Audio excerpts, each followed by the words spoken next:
At breakfast time na mga kumare-kumpare ko, at ito nga ang aking breakfast for today's affair.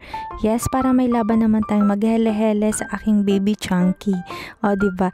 At ito nga si Marites mga kumare ay ito, inutusan ng kanyang ate Jade na kumuha ng panggatong niya. O, diba nga, napakasipag na bata ere. O, diba? Kahit hindi mo yan utusan mga mare ay magkukusa talaga yung kukuha ng panggatong. Yes, favorite po niyang kumuha ng panggatong. Kahit nagrereklamo yan, kukuha at kukuha pa rin. O, diba? Napakasipag. At pagkatapos nga niyang kumuha ng panggatong ay eto nga, agsibog ka no timula ni Inang Elsa kasi nga natitigang na. O, diba?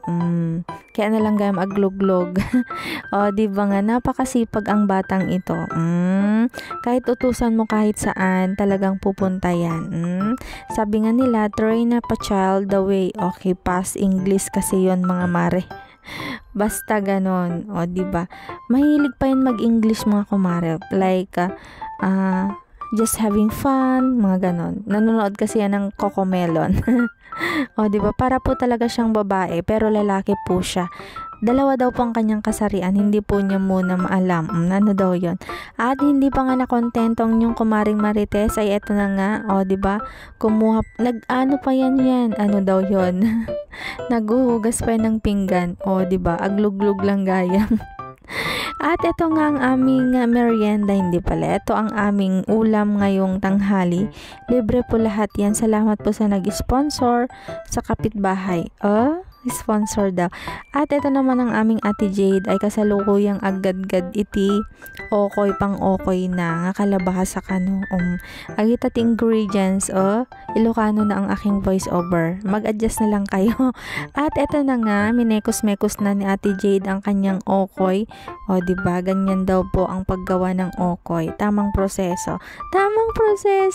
At yan, minekos-mekos niya hanggang sa namekos-mekos. Nilagay ang itlog, lahat ng ingredients, at nilagay na din ang kalabasa na nagadgad. O, diba nga? At pagkatapos ng lahat-lahat ay ingkiwar-kiwar na niya. Ayan na nga. Nagmayat.